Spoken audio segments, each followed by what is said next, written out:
Good evening. Oh, I see faces on there I have not seen since Holy Island. I think it was 2 or 3 years ago in the UK, and some dear ones from all over. So wonderful. Thank you again, David Caden. Thank you, First Congregational Church of Ithaca, New York, for sponsoring this and making it available to so many. What a blessing your church is in so many ways. So I want to start out and kind of explain how it happens that my life and St. Bridget have kind of come together and grown. It was more than a decade ago when I lived in Flagstaff, Arizona. I was a speaker at an interfaith event, and we had all religions, in this thing, and everyone got like 3 minutes on a topic, and I was the labeled as the Celtic Christian representative. And then there was a woman, Lily Weichberger, also a citizen of Flagstaff at that time. And she was billed as the Celtic shamanic practitioner. And we each did our thing. And then afterward, people were just hanging around socializing. And one of us had mentioned Bridget in our presentation. And so we struck up conversation about Bridget and what she meant to each of us. To Lily, she is a goddess. To me, in my tradition, a saint. And a third party, a Methodist minister, was kind of listening into us, and she came over and she said, "Excuse me." She said, "I think this is really interesting, hearing a Celtic pagan and Christian chatting about this Bridget. And is there any chance you could just turn this discussion into a public presentation?" And we were like, "Sure, that sounds like fun." And so that happened, and it was well attended, and we had pagans and Christians and all kinds of people coming. And then we did another one after that at a Celtic festival, and another one, and then it got turned into this book, Bridget's Mantle, a Celtic dialogue between pagan and Christian, by myself and Lily Weichberger. And that brought on more, and it's still happening. Lily and I were just asked to do a co-author presentation webinar for the East-West Metaphysical Bookstore in Mountain View, California. We'll be doing that in July. But Bridget's Mantle is kind of the gift that keeps on going. It's not a debate. It's not an argument. Lily and I share each from our own traditions, and we find a surprising amount of shared conviction and experience. And what excites me, it was kind of a groundbreaking interfaith study. For 60 years or more, there have been very fruitful Buddhist Christian dialogues. There have been Hindu Christian dialogues and so on. But I think Lily and I sort of kicked off the pagan Christian dialogues. And what's really exciting to me is over the years now, we have both gotten testimonies from both pagans and Christians saying, it really surprised me. We are not as opposed. We are not as dissimilar as we had thought. And so I feel like Bridget kind of helped bring understanding, bring some peace together. And that's really the big thing about Bridget, about the being of Bridget for me. If you'll pardon a pun here, Bridget bridges the differences between people. That's really what tonight is all about. That's what my experience has been about.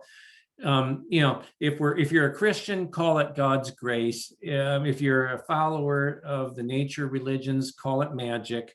But somehow Bridget brings people and movements and ideas together. If you've been reading anything in spirituality in the last couple of years, there's a lot of emphasis now on non-dual thinking. I think originally this came from the perennial traditions of the ancient East, but also from ancient Christian thinkers. It's been very popularized by Richard Rohr, among others.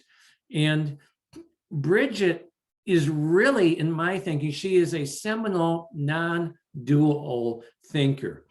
She really tells us that reality is not either or. Divine reality is, in fact, both and.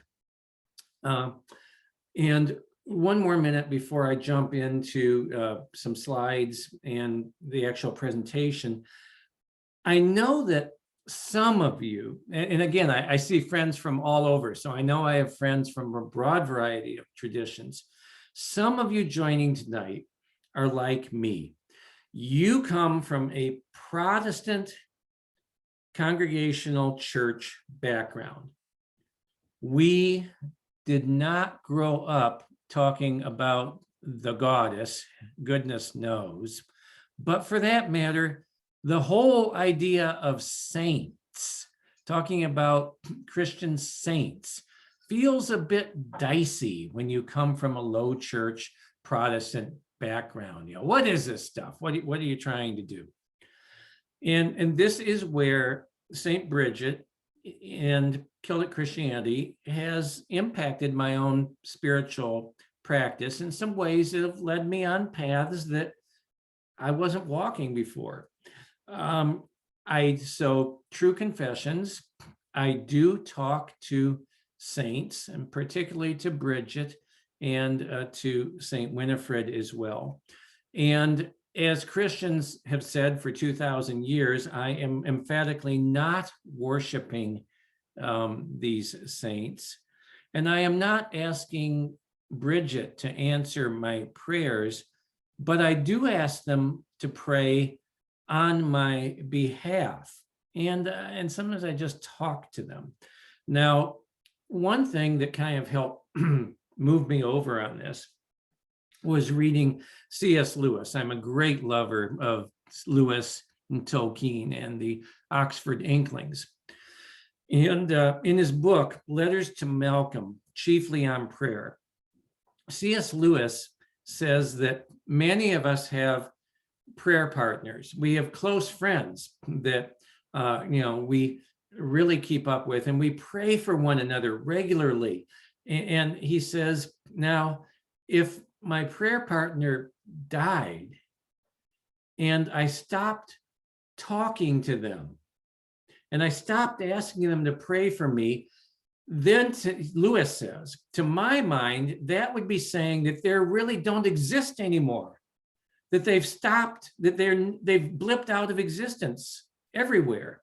He says, we know as Christians they're not true. We know as Christians that there are layers of reality just superimposed right on ours. And the Bible has indications that the departed do see this world as through a one-way mirror. So Lewis says, by still talking to my friend, my prayer partner, I'm acknowledging that they are not gone forever, that they still are alive. They're just not visible to me now. And someday we'll be united again. And then he says that to his thinking, the saints of the Anglican tradition, in his case, are the same thing. They are departed, but they are still connected. So why not talk to them? So me personally, and by the way, the beauty of the United Church of Christ is you never have to agree with anything your minister tells you. I won't say that for David, I'll say that for me. You never have to agree with anything this minister tells you. I just like to make people think, But for me, I think of Bridget much the same way I think of my deceased mother. She is someone with a tremendous influence on me, someone wonderful that I love dearly, and a caring person that I can still talk to and ask for prayers because I believe she still exists and she has not stopped caring. But having said all of that stuff, wherever you are coming from, whatever angle you come at spirituality, there is something to be gained from Bridget. If you are here tonight and you identify as a pagan, a Wiccan, and earth nature, earth religion person, then for you, Bridget is a goddess or one of the fairy folk.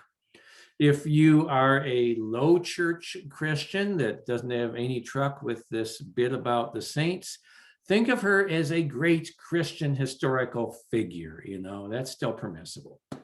If you are a high church Christian in the Catholic, Episcopal, Orthodox tradition, she's a saint, and I don't need to say any more.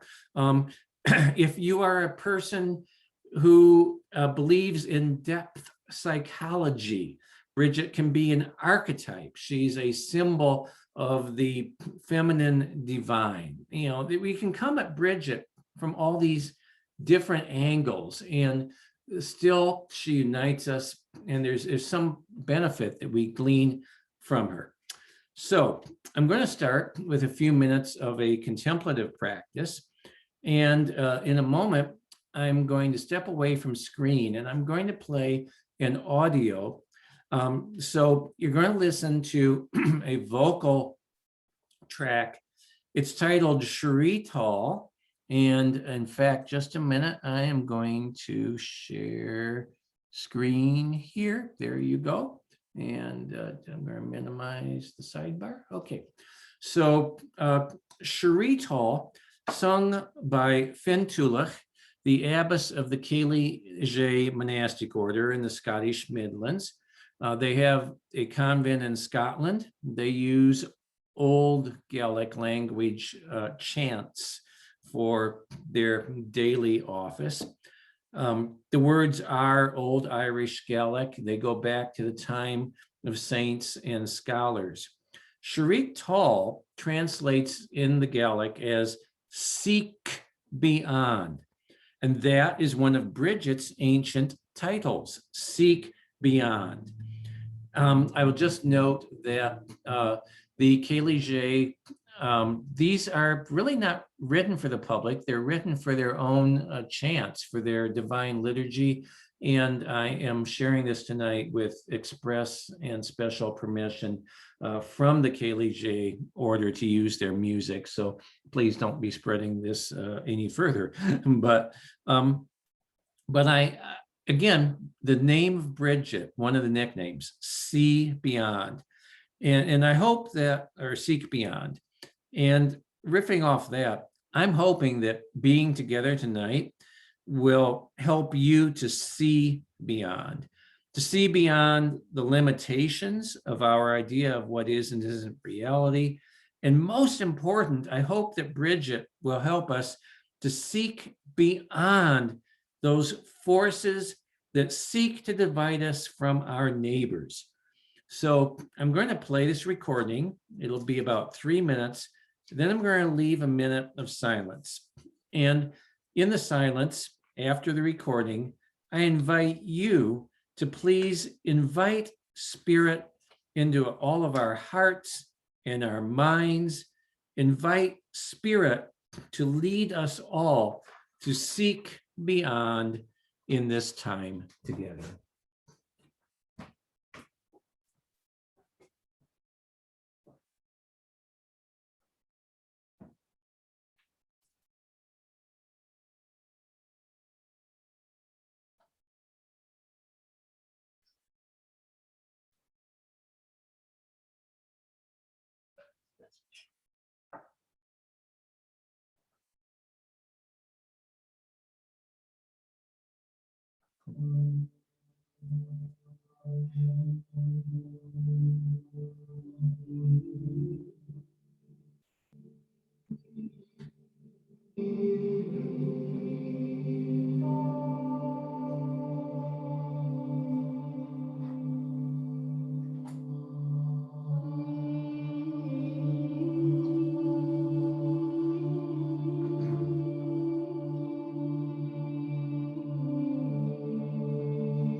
Okay, so it's Seek Beyond, name of Bridget, Shirito.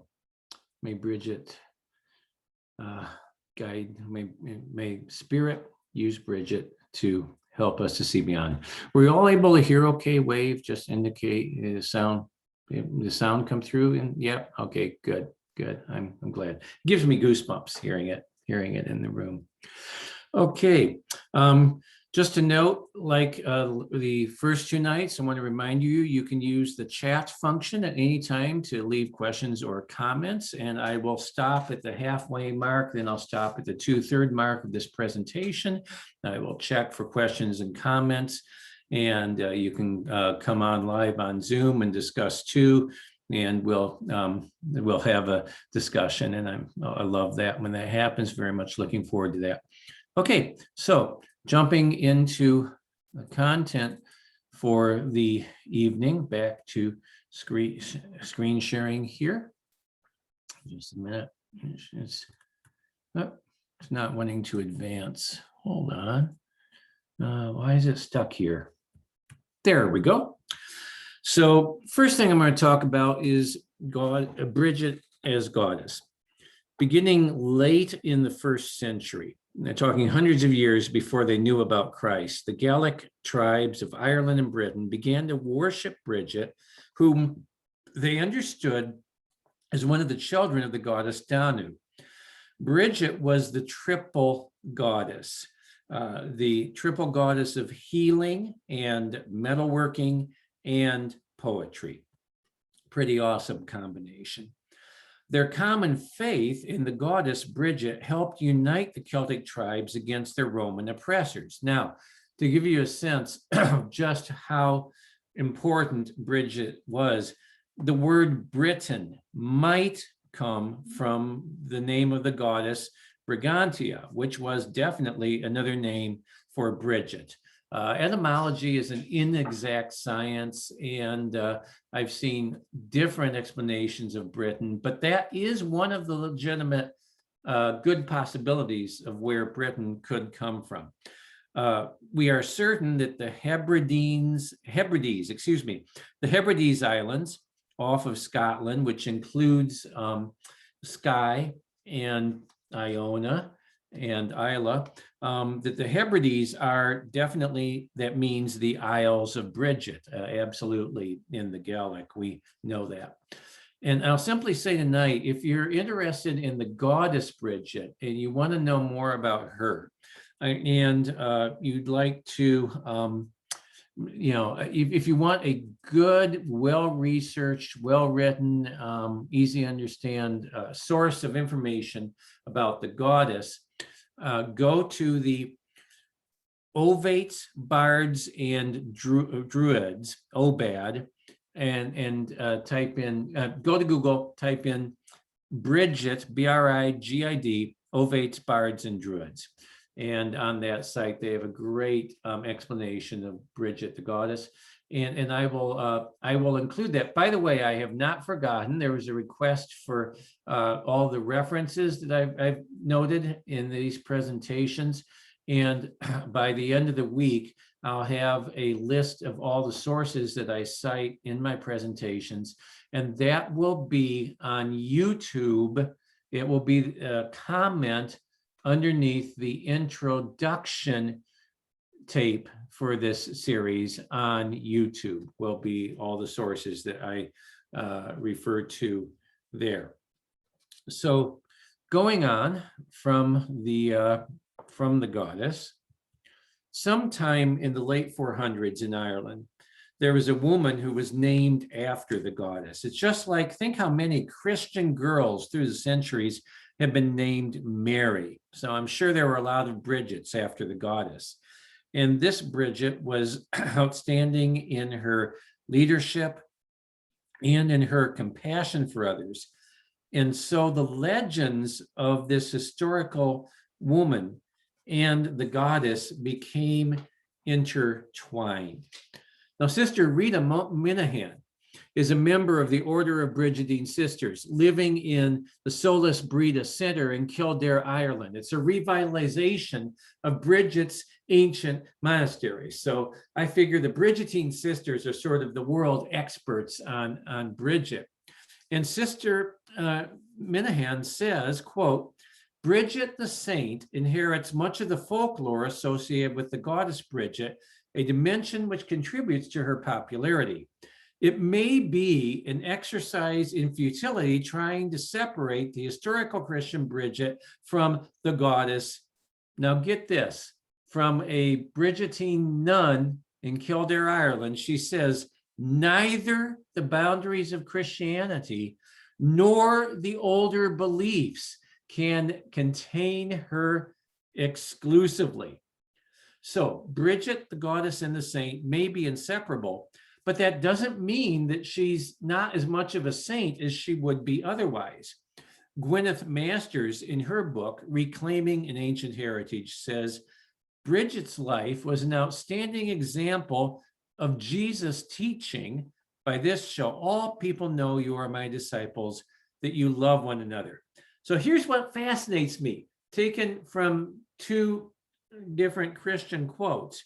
Bridget is both the most pagan and the most Christ-like of saints. And I think it's marvelous that this is no contradiction. It is a testimony to the way that Bridget unites between the divisions we create.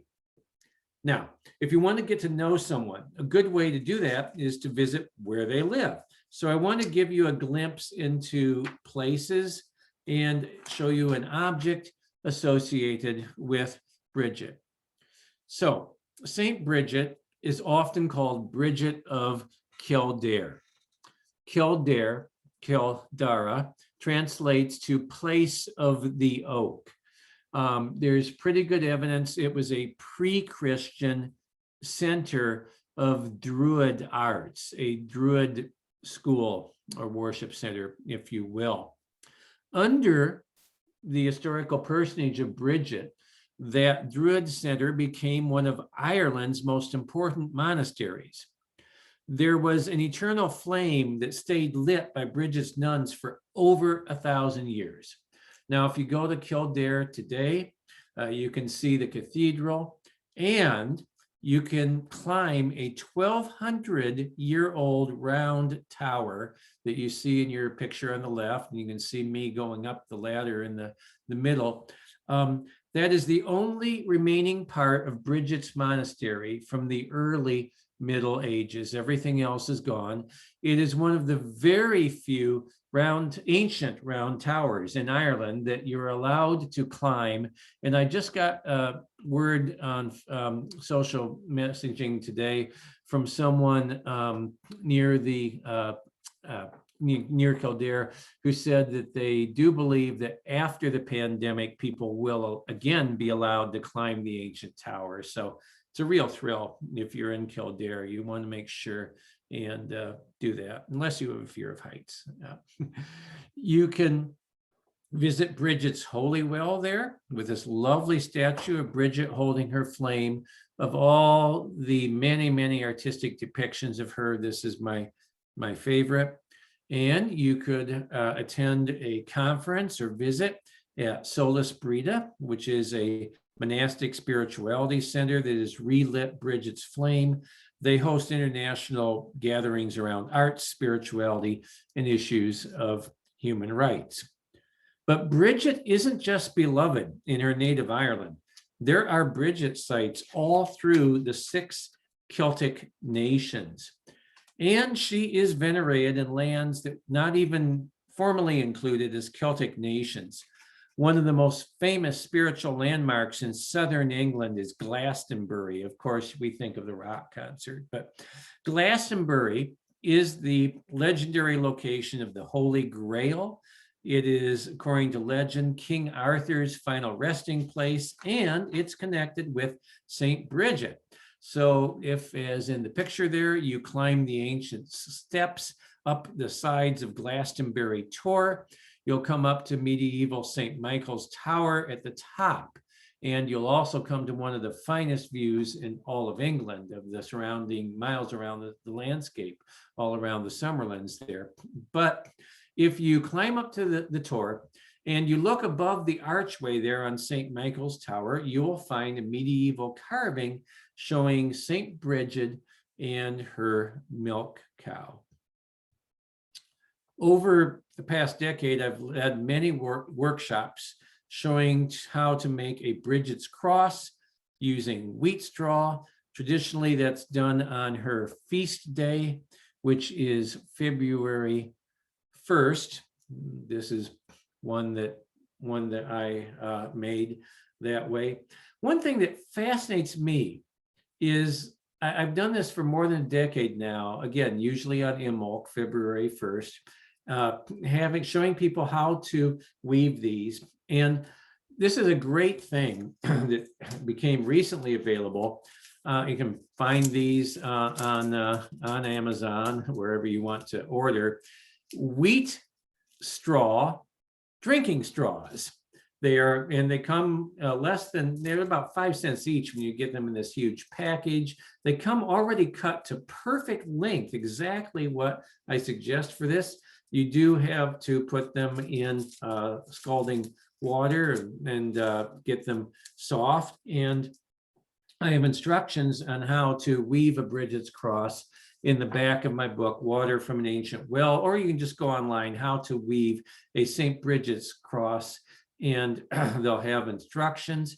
And again, what's amazed me is doing this over the years with a broad variety of people. And I know folks who profess Christ. I know folks who are Wiccans. I have a Buddhist friend. I have a couple of atheist friends who all cherish their Bridget's crosses and have them hanging in their homes as traditionally. So again, it just kind of amazes me how many different people love this symbol. And if you go to Ireland today, many homes, families, they still weave Bridget's crosses on February 1st or 2nd, and you'll still see them over the doorway of many traditional Irish homes. The story is that Bridget wove such a cross to convert her dying father, but the crosses probably predate the historical Bridget, because their shape represents the 4 points of the pre-Christian Celtic calendar, the 4 great holidays midway between solstice and equinox. And so very ancient practice indeed, the Bridget's crosses. Okay, I'm going to go back to sharing screen here, and we'll advance as soon as it allows me. Come on. Moment. Move. There. So when we're thinking about Bridget, again, another way of saying what I said earlier, the thing that really strikes me is her liminal, in between nature. Liminal spaces are spaces between, or another popular term, thin places. Dawn is a liminal time. It is the threshold between night and day. Bridges are liminal portals from one side to another. Doorways, obviously, are liminal space between one place and another. Now, here's the big thing about Bridget. According to legend, she is born in the doorway of a barn at dawn on February 1st. Put all that together, she's born in between indoors and outdoors.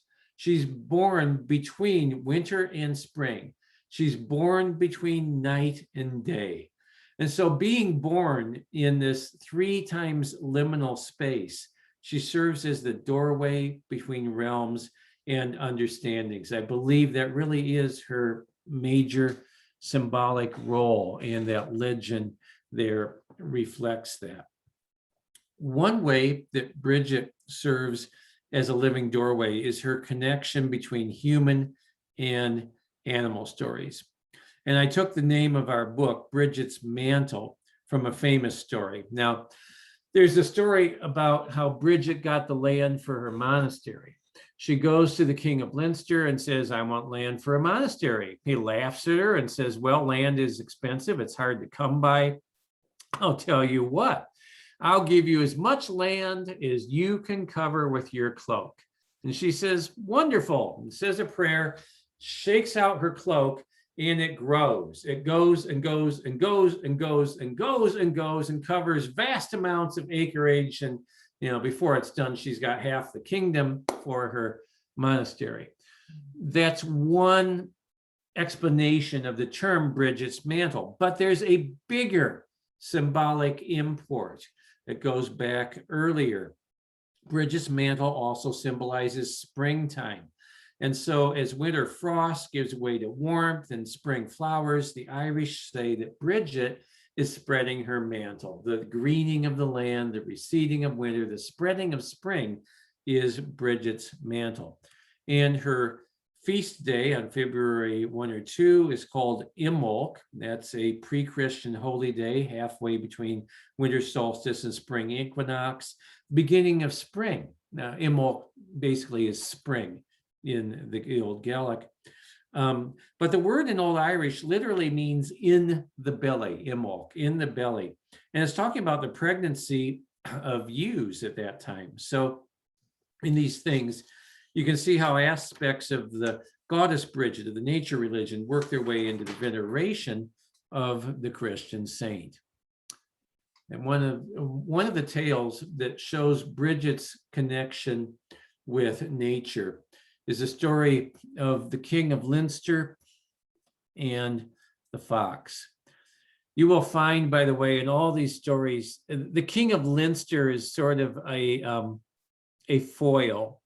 All the stories, he's like the sheriff of Nottingham in the Robin Hood stories or something like that. He's kind of the bad guy, but he's also the bad guy who's kind of the butt of the jokes. And it shows Bridget speaking truth to power and always very wittily getting the best of it. So in this story, the king of Leinster had a pet fox whom he loved dearly.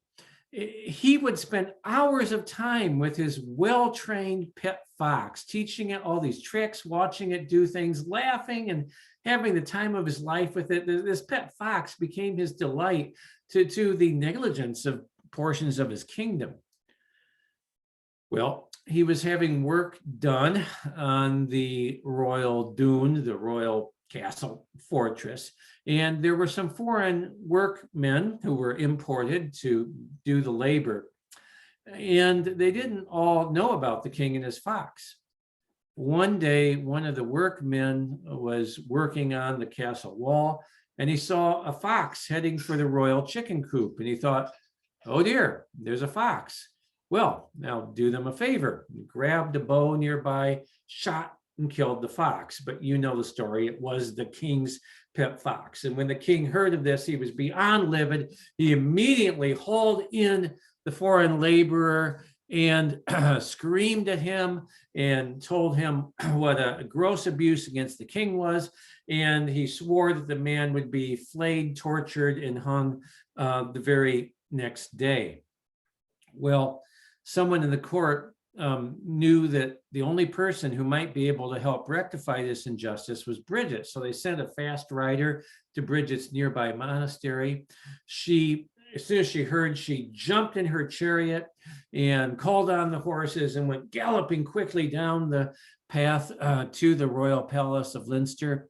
And as she was bouncing along the trail, she prayed and said, Lord, I need a miracle. I need help here. I know the king. He's so unreasonable and he's so enraged. I need something. And she looked down and there was a little red furry spot zooming along beside the chariot. And then it jumped up on the chariot railing and she picked it up. It was a little red fox. And she said, whoa, hello, you must be the answer to my prayer.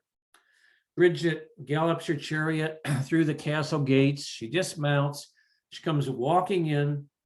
holding on to the wild fox that has jumped up to join her. And she says, "Your Majesty, stop, you're doing a grave injustice." And of course, the king just raged and vented. She said, "But Your Majesty, your citizens know how just you are, how loving toward all people. Surely you would not kill a poor ignorant, a man ignorant of this, a foreigner to our nation. You're bound by laws of hospitality." The king is still raging. And Bridget says, "Your Majesty, what if someone could provide you with a pet fox that was better than the one you lost?" The king said, "Oh, impossible. That was the most brilliant, brightest fox in all of history. No, no way. No, couldn't happen." She said, "Okay, Your Majesty, just humor me." She set the fox down in front of him, said, "Okay, roll over." And the little fox obediently rolls right over. And the king said, "That's nothing. You can teach any animal to do that. That's no kind of trick. The man's going to die tomorrow." She says, okay, Your Majesty. Okay. Here, let me try another one." She said, "Okay, how about a backwards somersault?" She kind of goes like, whoosh, and the fox rolls over backwards. And the king's like, "All right, that's it. Yeah, that's kind of like my old one, but no, it has to be better than my old fox, or no, it's not the same." She said, "All right, Majesty, one more thing. Could your pet fox dance?" Like, no pet could do that. She said, "Okay." And she kind of goes like that. And the pet fox stands on one leg and twirls around, what we would now say pirouetting, in front of the king. The king's like, oh, that's really something." And Bridget says, "Okay, Your Majesty, if I give you this fox, are you willing to let this poor innocent man go?" The king says, "Very well, give me the fox, you can go." So the exchange is made. Bridget hands him the wild fox. It sits on his lap, and the laborer runs out the door, runs out the gates, and is never seen in Ireland again, happy to get free. So Bridget looks out, and as soon as she sees through the open door that the man has made it through the gates of the fortress and he's on his way safely, she says, "Thank you, Your Majesty. Farewell." She walks out, and as she is going out the door from the throne room, she just makes a little gesture like this, and the fox jumps off the king's lap. Bridget runs for her chariot. The fox jumps on the chariot. She whips up the horses, and whoosh, they're out the gate. And as soon as they're back in the forest, the fox jumps back off into the wilds. And so everyone lived happily ever after. The fox got to continue his wild, happy life. The laborer was freed from the hangman's noose. And well, I don't know if the king lived happily ever after, but hopefully he learned a lesson. It's a lovely story of how the natural world and St. Bridget work together for justice. The ancient Irish book of Lismore describes Bridget as the dove among birds, the vine among trees, the sun among stars. The dove among birds, the vine among trees, the sun among the stars. So Bridget is a connection between the realms of nature and humanity. And I want you to just reflect for a minute. I just want you to think for literally 1 minute about this question. How are you a bridge, a liminal place between nature and humanity? I'll give you a few moments on that.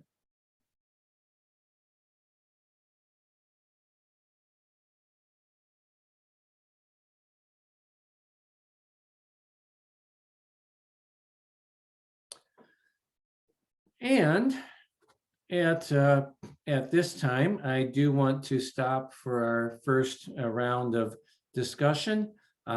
You could enter things in the chat, or if someone wants to unmute, I'm going to switch to gallery view so I can see all of you.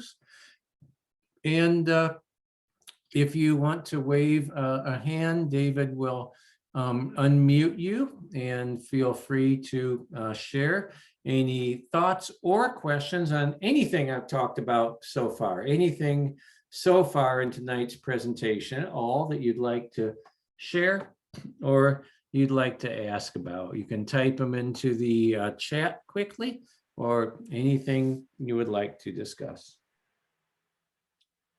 Yes, Alice Colby Hall. Alice, you got to unmute. I just clicked ask to unmute. You have to unmute yourself, Alice. Now I'd like to show a cross from Brittany.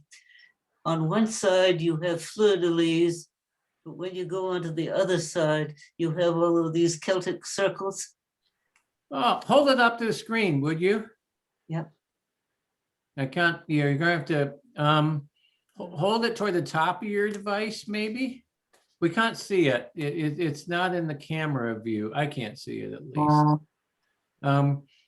Move it up, move it up to your forehead. There we go. Brilliant. Oh, yes. Yes. See all those Celtic circles in there? Lovely. Yes. Lovely. Oh, thank you. One of the Celtic nations in France that I have not been to, but I would love to someday. Thank you for sharing that. Oh, we have things in the chat. I'm going to open the chat screen. I just put our church's YouTube link in there, so you can click on that and you can find the videos to the past Foote lectures. All right.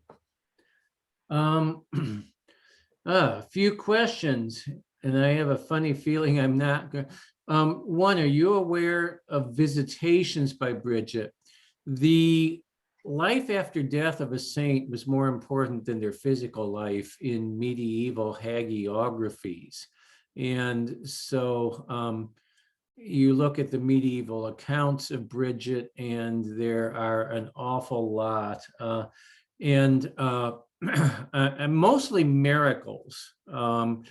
But, I believe appearances also, and I'm sorry, they don't draw my interest as much. So I can't really tell you stories of that, but they would be in the old hagiographies. I once heard the terms bannock and bunting in reference to Bridget. I'm familiar with bannock made on Imbolc. Not sure what bunting may refer to. Possibilities: ceremonial flags, prayer cloths, cluties, swaddling clothes. Any idea what this may mean? Sorry, I offhand do not. Is there a flower or vegetation sacred to the goddess saint? Yeah, wait. My wife's in the room. Honey, what are those white flowers that show up in springtime that appear? Oh, little white flowers in the British Isles. Oh, in the British Isles. Crocus? No. It's terrible. Carol Shriver is waving. See, I think it's a sundrop. Yes, there you go. A snowdrop. I'm sorry, snowdrop. Snowdrop. Yes, that's what I was thinking of. Thank you. And there it is. Yes, it would be that. Thank you. Very good. All right. Other questions, comments?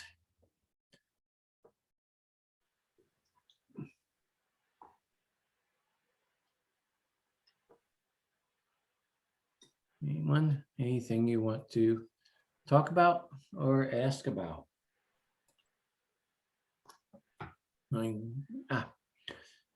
Yes. Bridget is often associated with midwives. Maybe that is the bunting connection. That makes perfect sense, because Bridget is also known as Mary of the Gaels, or Mary of the Celts. as in Mary, the mother of Jesus. And there is a very ancient, one of the most popular legends is that Bridget manages to serve either as a midwife or as a wet nurse for the baby Jesus. Now, you do realize there's a wee chronological problem of 400 years involved in this story. And there are different accounts of it. In some accounts, they make no explanation. She falls asleep and on Iona and winds up there in Jerusalem with baby Jesus. And one thing, I mean, God exists outside of time. Maybe saints could too. Who knows? But there also are versions of the story which are trying to be a little more rational, time-wise, where she is dreaming this. This is a dream visitation or a dream experience, but nonetheless a sacred and holy thing. So that makes perfect sense. She was there to serve, Mary and Joseph and the baby Jesus. That, yes, the tradition, as Jane Thorley just typed in, tradition has it that she was at the nativity. Absolutely. So thank you. I think that makes good sense. That's why I love having lots of people on a discussion. All right. Chris says, thank you. Thank you all. Anything else? Once, twice. Okay. So we're going to move on. I'm going back to share screen here. Move it ahead.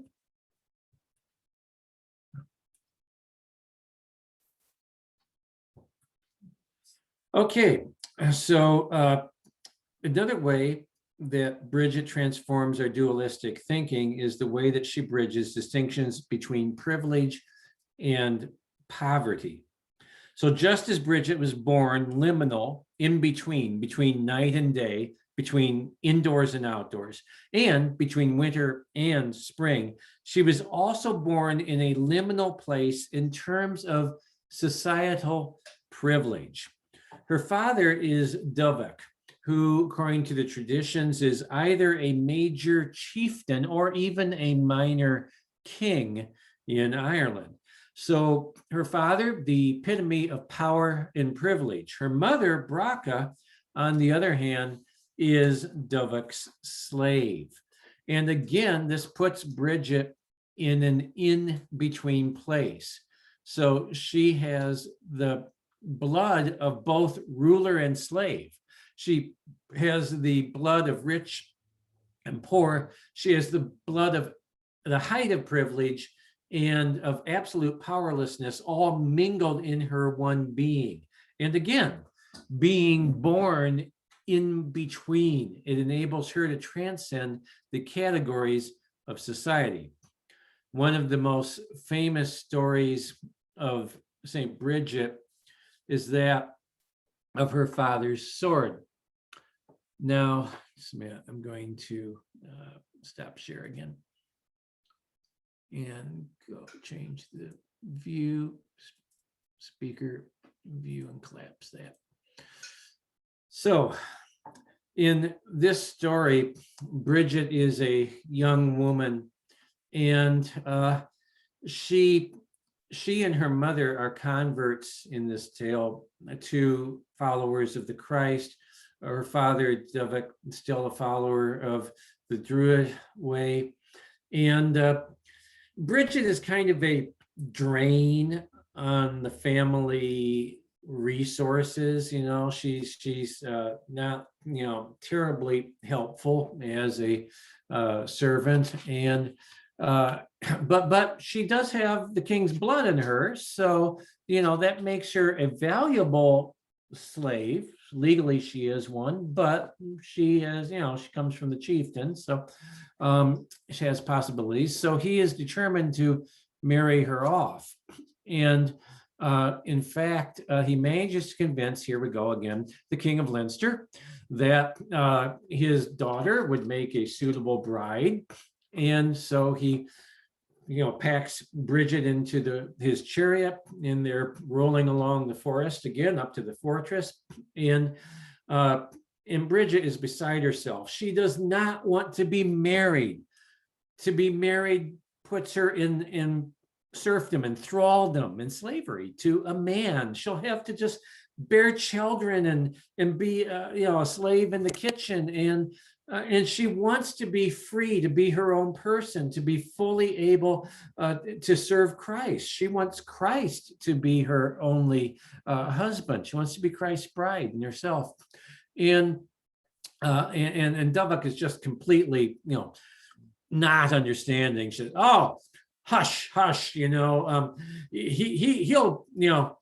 you'll be so much better off. You'll never regret this for a moment. This is the best thing that can happen to you, girl. So just, shut up and go along with the show." So the chariot arrives, the royal fortress. The king comes out to meet her father. The father gets off the chariot, says, "You stay here. We'll arrange the bride price." And they're walking off and, kind of haggling, and the king is saying, "Oh, she's not bad looking, she has all her limbs and has all her teeth. Okay, maybe we'll trade a wolfhound for her." And Dovuk is like, "Are you kidding? Just a wolfhound? No, I think a wolfhound and a stallion should be in there." And they're kind of receding in the background. Bridget stuck here in her father's chariot, and she just prays, "Lord Christ, I do not want my life to be over. I want to be free to serve you. Help me." And she hears a voice, excuse me, ma'am." And she looks down, and here it's a beggar. His clothes are ragged. His hair is matted. He's just covered with mud. He's a mess. He says, "Excuse me, young lady. I'm starving. I'm starving. Do you have anything? Can you give me just a little copper? Can you give me a little bit of food? Anything to get me through the day? I'm starving. I am." She looks around the chariot, and she sees her father's sword, an ancient weapon that's been in the family for generations, shining like gold, fitted with precious jewel, carved with holy Om signs, chanted over and invested with magic, a magical, valuable family sword. And she thinks, and she says, Here, good man, take this." He looks at it, can't believe it. And the man runs, jumps over a hedge, and he's gone. He's vanished. So her father and the king come back, and her father says, "Oh, we've arranged a great deal." Yes. So we're all so happy. And then he says, "Wait, where's my sword?" And Bridget says, "Oh, Father, there was a beggar." "A what?" "But not really a beggar, Father, because it says in Matthew's gospel that Jesus often appears as the least of these. It was really my Lord Jesus in guise of a beggar." "What?" And he was starving, Father, so I gave him "You gave him my sword." "Well, yes, Father, do you not?" And at this, the king of Leinster looks at Dovuk and says, "What are you trying to sell me? Why, she's a crazy woman. She'll give away the royal household. She'll give away everything to the beggars. You did not tell me that she was mad in the head. The deal is off." So Dovuk, very angry, of course, and upset, and Bridget are heading out. And Dovuk says, "Bridget, I don't know what I can do with you. We can't keep feeding you for nothing. You're not worth your weight in food. From now on, you're on your own." And Bridget says, "Thank you, Lord increased, and goes on to become the nun, the abbess Bridget of Kildare. This, by the way, before the pandemic started, I made a proto-Celtic sword. I cast the bronze in a crucible. The grip is made of 3,000-year-old Irish bog oak that would have been a live tree at a time when weapons like this were used. The pommel is European red deer antler, and that was from a piece of raw Baltic amber made into the cap stone. I really am non-violent, honest, but I'm fascinated by the symbolism and the beauty of having seen these in museums in the British Isles. But I want to think a little bit about the significance of this story. I'm reading again from this, by the way, it's an out-of-print book, Rekindling the Flame, a pilgrimage in the footsteps of Bridget of Kildare. It's by Sister Rita Minahan from the Solus Breed, the reconstituted Abbey of St. Bridget in Kildare. Bridget's fame as a peacemaker was such that the future abbess of Kildare would be known as a woman who turns back the streams of war. Ancae Liva, the nun of life. There was much domestic strife in Ireland of Bridget's day, where clan feuds were commonplace. She is often depicted as the one who intervenes in disputes between rival factions, bringing healing and reconciliation. Quote, she caused enough confusion that she fooled each side into thinking it had won, thereby ending a battle without bloodshed, end quote. There is the legend about Bridget giving away her father's precious sword to a poor person. A sword, a weapon of war, was transformed into a life-giving instrument. This legend has an important lesson for our world today, where 1.3 million euros per minute is spent on weapons of war. One wonders what links Bridget would make today between the massive expenditure on arms and the welfare of the poor people of the world. Her life and her simple gesture remind us that the raw materials for peacemaking are all around us, in our hearts and our relations with others. The road to peace lies in the heart when searching for justice. It lies in relationships when there is a refusal to dominate and manipulate. It truly lies in a readiness to forgive. Inspired by Bridget, the woman of peace, let us walk the road to peace in our country and in our world. And I read that tonight with very sincere hopes for peace in Palestine, in Northern Ireland, wherever in the world there is conflict as we speak this evening.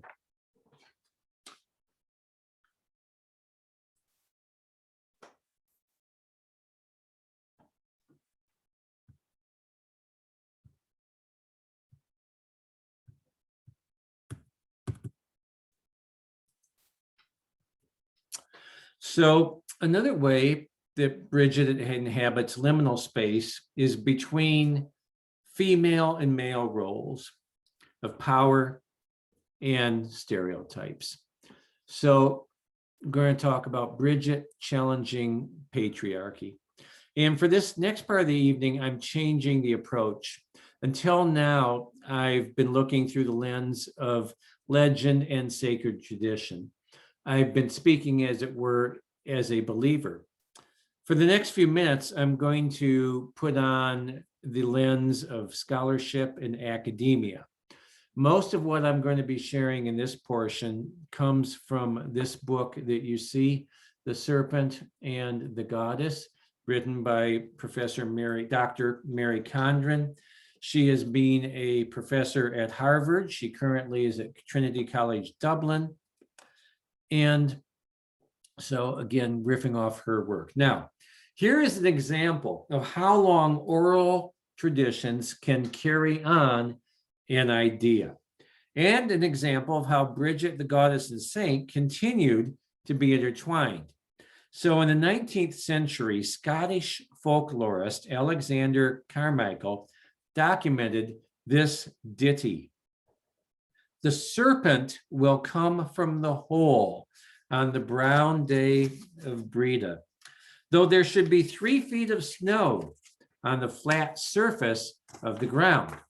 Nowadays, in America, we normally look for the groundhog to come out of the hole and signal the start of spring. But my Scots ancestors 2 centuries ago were looking for St. Bridget's snake. It sounds as if the snakes that Patrick cast out of Ireland must have wound up in Scotland. Well, Dr. Condren points out the importance of the serpent and the goddess that were paired in the Bronze Age. The Hebrew name Eve, which means mother of the living, is the same as the word serpent in other ancient Semitic languages. And the serpent is a most ancient symbol for fertility, fecundity, and the blessings of motherhood. According to Professor Condren, the place of women was diminished in Ireland's Iron Age. With increases in metallurgy came the rising importance of the warrior class and the accompanying subjugation of women. I want to point out here that there are differing views regarding Celtic women and their roles in the Iron Age. Some historians and archaeologists see ancient Irish culture as being very egalitarian with gender roles. Others, like Dr. Condren, see it as an age of rising patriarchy. So according to Professor Condren, in this pre-Christian era of rising patriarchy, the goddess Bridget, who was an ironsmith and a lawmaker, among other attributes, served as a check on the power of male warriors and male deities. When Christianity arrived in Ireland, the larger Christian church was diminishing the place of women in the new faith. According to one tradition, Bridget was ordained not as an abbess, but as a bishop. The ancient medieval tale is that a bishop Mill was saying over Bridget the words of ordination for the abbess of a monastery. And while he was praying and had his eyes closed, a wind blew the pages of his breviary over. And little did he realize that he was reading the ordination rite for a bishop. And when he was all done, someone pointed out the error, and the bishop said, well, what's done cannot be undone. The words have been said, and a bishop that she is. That's the tale. In this role of supreme church leadership, Bridget is unique in her time. And you are looking, if you go to the Rock of Cashel in Southern Ireland, the ancient seat of the early medieval Irish church, there on this altar table carved in the side are all 12 of Christ's apostles, but in front of them all, labeled with her name, is Bridget. Now, one could question the authenticity of the account of St. Bridget as a bishop, but Professor Condren points out some attested historical facts. Bridget's successors, the abbesses of Kildare, for the next 600 years all the abbesses of Kildare, quote, exercised the functions that would be appropriate for a bishop and engaged the local bishop to govern the church with her. And historically attested the unique power of the abbesses of Kildare. Condren says that the Irish churches in the early Middle Ages, empowered by the example of Bridget's female leadership, had married clergy, and get how important this is, women were allowed to serve the sacraments. And Professor Condren sums it up saying, Bridget was the most powerful female figure in all of Irish history.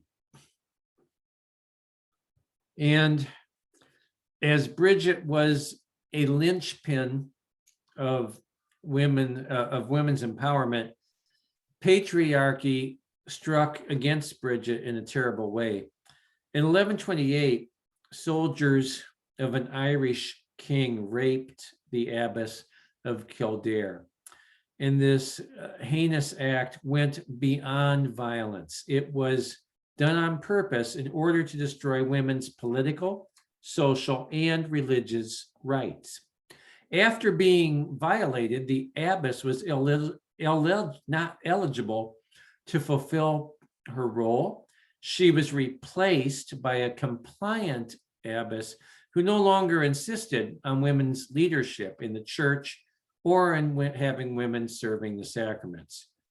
Bridget had upheld women's power in church and society for 5 centuries until the machinery of both the church and the state dealt this devastating blow.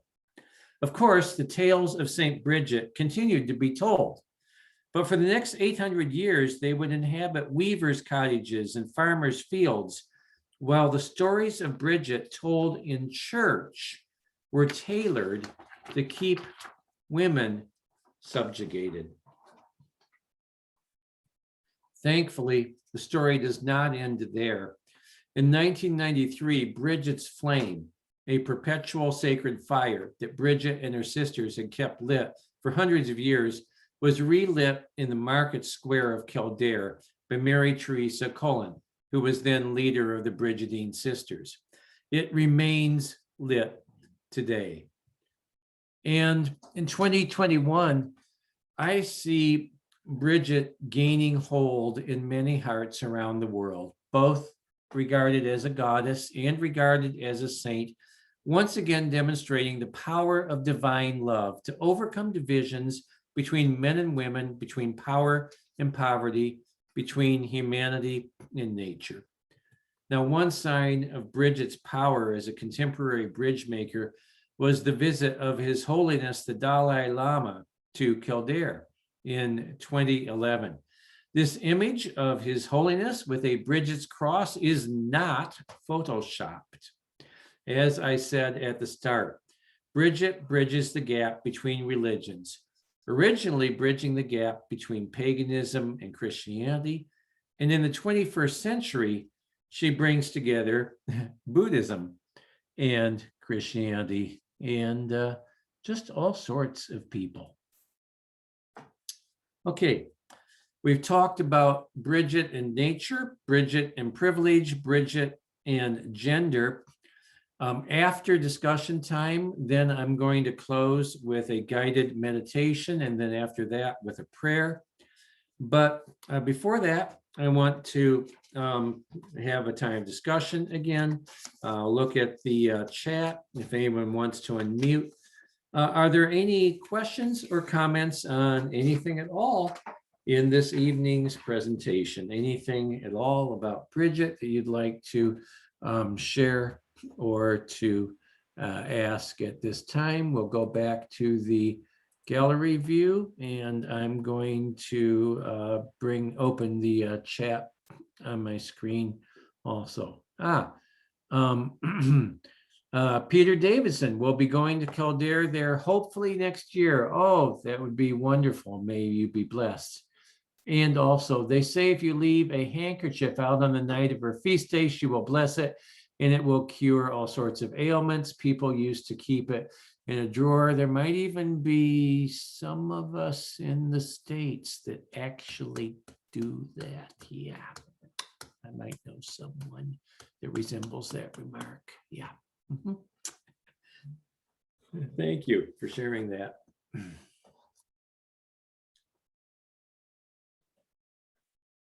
Anyone else? Questions?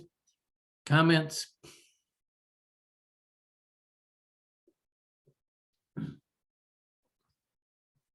Go ahead, Bonnie. David, can you unmute Bonnie? And Bonnie, you have to unmute on your device also.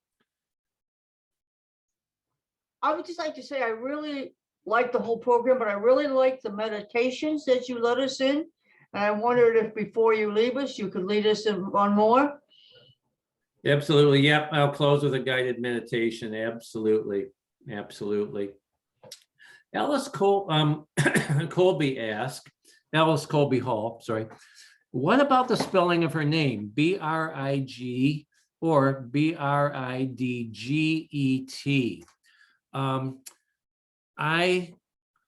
In one of the books, there's a list of all her names. I believe there are more than 30 different versions of her name. Everything from Brigante, Brigantia in the ancient Britain, to Breed, Bride, Breda in the different Gallic. Bridget can be spelled, I mean, B-R-I-G-H-I-D, B-R-I-G-H-I-T. I mean, on and on. There are many, many ways to spell and pronounce Bridget. So it varies hugely. And then you have all the nicknames. So many different names for the goddess and for the saint. So yeah, that's an important point. Thank you for bringing that up. Good thoughts, questions, others?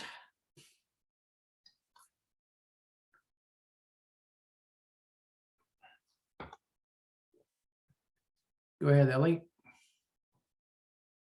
Whoop. Ellie, you need to unmute.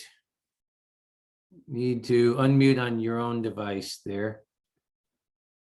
Looks like you're tapping it. Try again. Okay, does that do it? Yes. Oh, okay, okay.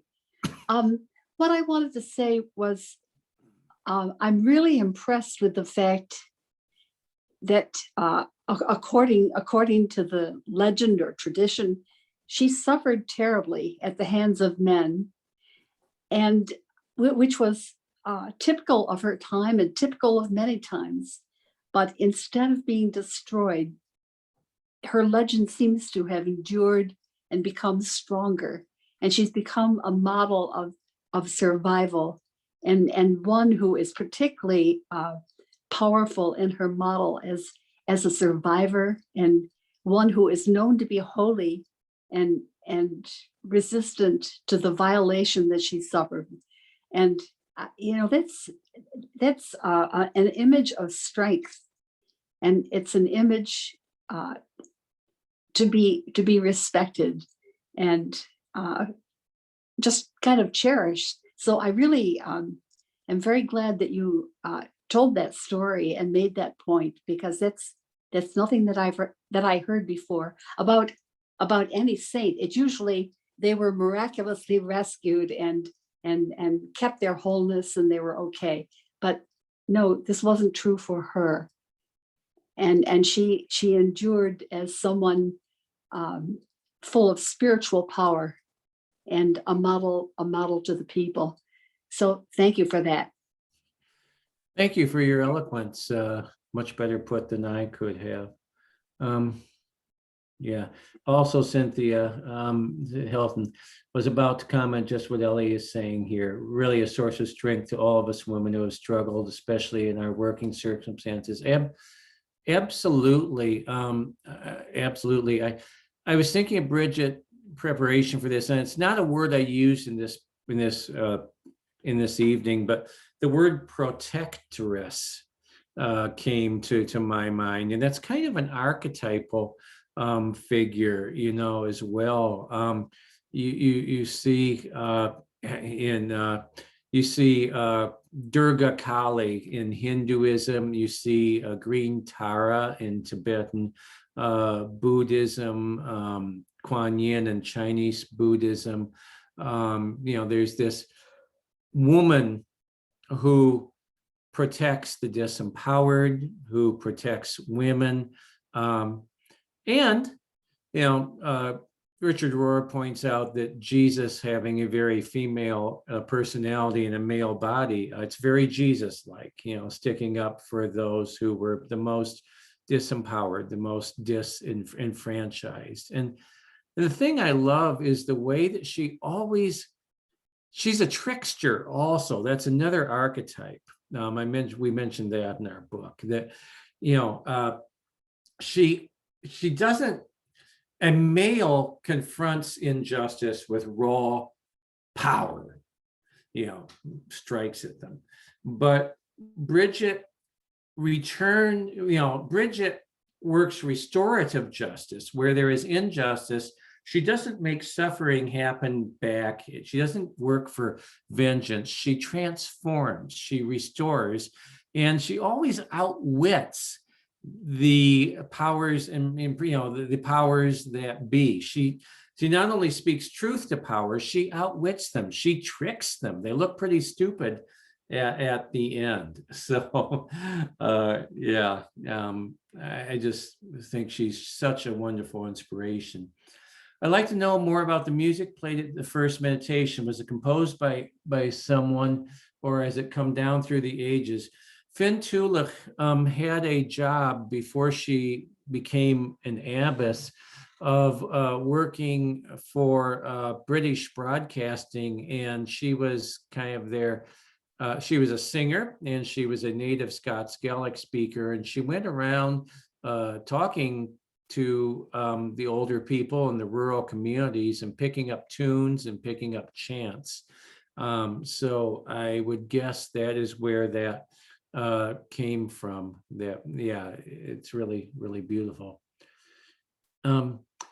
Bridget is the patron saint of many things: babies, blacksmiths, boatmen, cattle, chicken farmers, children whose parents are not married, dairy maids, dairy workers, fugitives, infants, mariners, midwives, milkmaids, poultry raisers, printing presses, sailors, scholars, travelers, watermen, creativity, scholars and poets, including children whose fathers mistreat their mothers.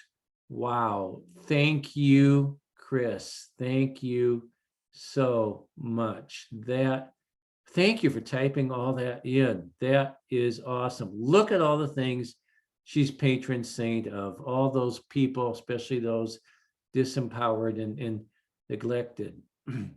Ellis Colby, I'm thinking of the Irish song, Sweet Saint Bride of the Yellow Hair, in which the singer asked Saint Bride to protect a herd of cows so they will come home without falling or going astray. Yes, beautiful. Bridget and her holy milk cow, and her connection with all the wild and domestic creatures. Tonight's participants have a tremendous knowledge of Bridget, and I so much appreciate what you all are bringing to the table. The Rock of Cashel always reminds me of St. Patrick and all those buildings still standing on the top. Yeah, actually, Cashel was kind of the counterpoint to St. Patrick. This is also in Condren's book. To put it in one sentence, the churches up north in Northern Ireland that claimed to be the direct descendants of Patrick's bishopric aligned themselves with the forces of patriarchy. The Cashel down south and the tradition of inheriting Bridget's leadership fought for women's roles in society and for the church. And I wasn't going to complicate the story, but part of that final devastating blow in the 12th century was also the ascendancy of the Northern Church claiming absolute rule over the Church of all Ireland and the rule of patriarchy over women's empowerment. So by the way, I don't think that Patrick was particularly misogynistic, but those who claimed his authority afterwards certainly claimed his tradition to do that. Any last comments? I hate to end discussion on a sad note, and I do want to get to the meditation in a minute.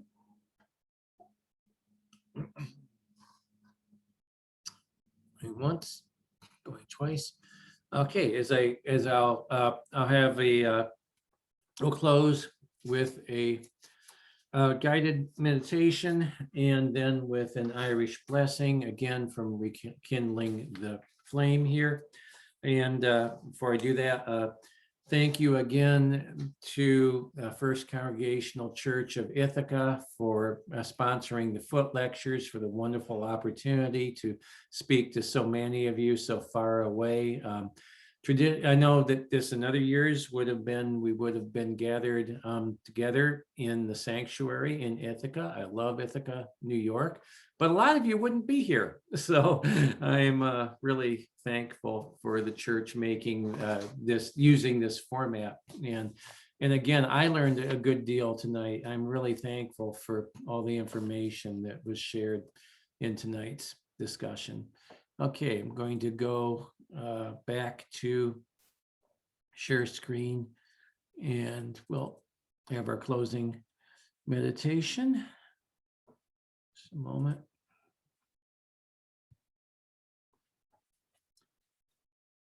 Okay, so let's just sit where we're sit upright.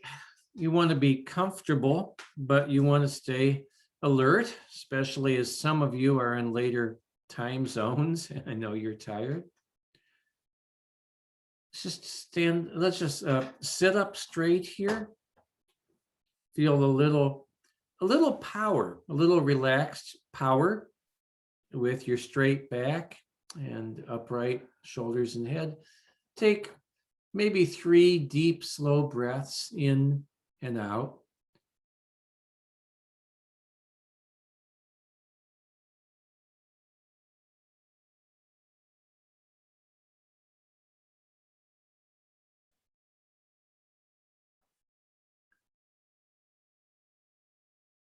So I want to imagine yourself outdoors at the end of winter.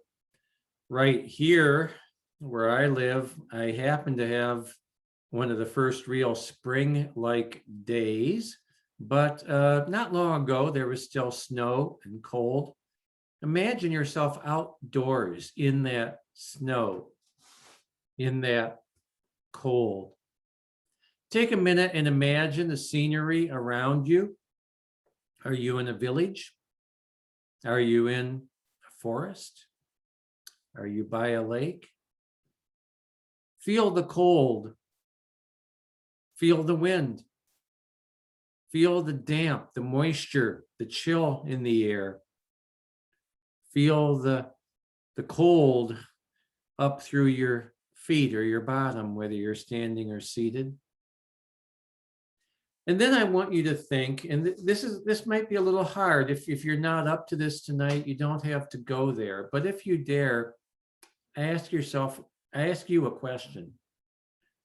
What chills you on the inside, in your heart?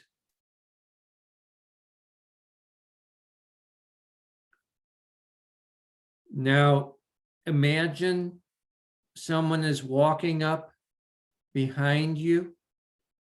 You hear very soft footsteps and crunching in the snow. You don't have to look. Somehow you're sensing a woman's presence.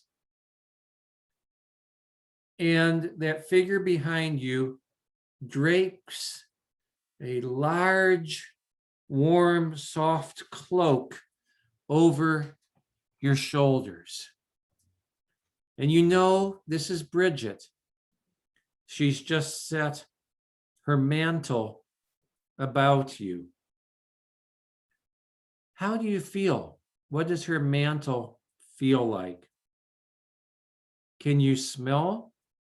What does your can you sense this presence, this warmth? How does your heart feel now? And from Bridget's mantle, that warmth goes into your being.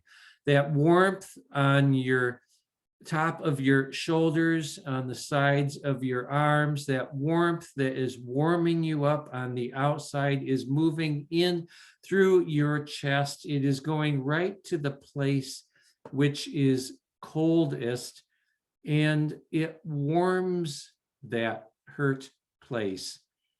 It transforms your hurt.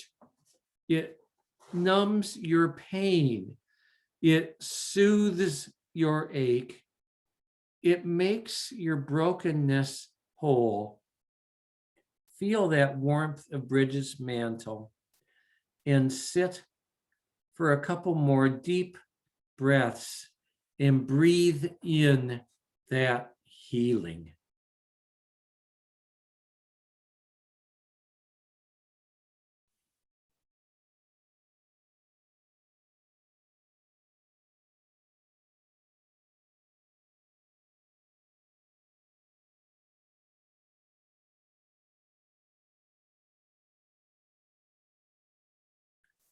Now, I want you to turn your attention to the world outside of you. The cold state of the world reflects the coldness of the metaphorical world. I don't need to tell you tonight that our world is hurting, that there is too much bitterness, that there is too much divided. Where does your heart go in the world that is hating, shaking, hurting?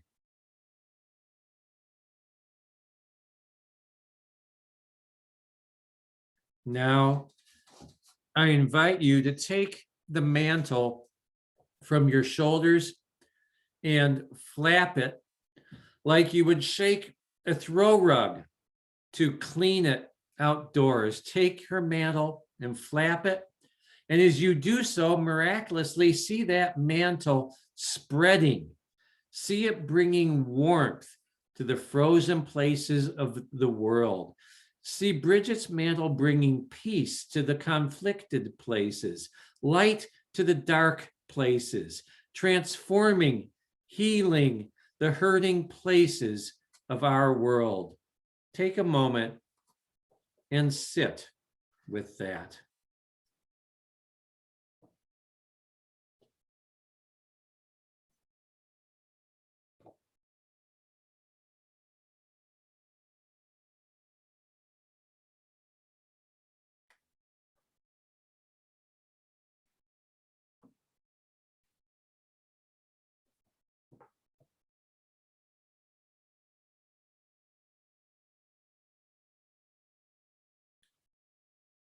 I hope you can take the healing with you from this evening's presentation, carry it into the new day when you awake tomorrow. I'm closing with a blessing from Sister Rita Minahan of the Bridgeting Order. Spread thy mantle, O Bridget, Mary of the Gale, may thy protection never fail. Spread thy mantle over me, wherever I pass, wherever I be, whether fair or whether foul, keep me in thy loving care, till I rest my journey's o'er, with God, with thee, forevermore. Amen. Thank you for being such a wonderful part of this. Thank you for being here this evening. God bless you. Good night. Thank you, Ken.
All right.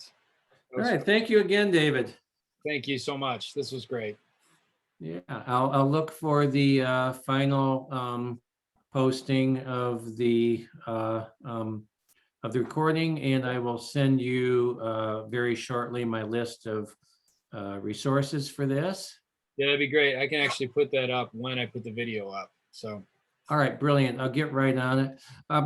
Do you know by chance if your treasurer was able to access my PayPal? Is I that? sent her an email earlier today. I haven't heard back yet. I'm assuming she has. Did you give her the information?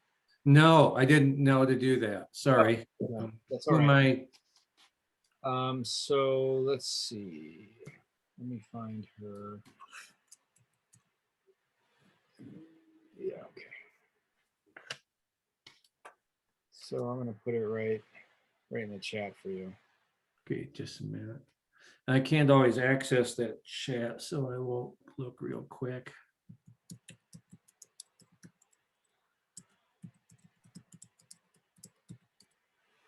That's it. All right, wait. Mary Ellen. with ease. Yep. Stewart, like the royal family. Yep. Mary Ellen Stewart at fccithaca.org. Okay, I'll send her. It'll just be my email because that's sorry, I got something in my eye last minute. Good thing it happened right at the end. Yeah, maybe an eyelash or something. Either that or just staring at screen all day. That take its toll. But anyway, we're good. Yep. There. All right. Yeah. So again, thanks a lot for the opportunity. It's been delightful. This is great. And actually, this is the best attended Foote lecture we've had in quite some time. So The blessing, this reality of going online and for so many things, it is a blessing in sure, I agree. in many ways. Yeah. So who knows what we'll do going forward, but there's definitely a benefit to this because you can have people tuning in from overseas even, And I was kind of astonished, because I think if we'd had more than the expected in-person attendance, St. Bridget is not a topic I'd expect the participants to have a lot of expertise in, but there were some real experts on this tonight. They knew a ton. They were sharing some real solid information. Yeah, it was interesting to see. Absolutely. I was surprised by that too. So it added a lot. Absolutely. Yeah. All right. Well, thank you so much. Okay, my pleasure. Thank you. God bless. Have a you. great evening. I'll stay in Good touch. night. All right. Bye. Okay.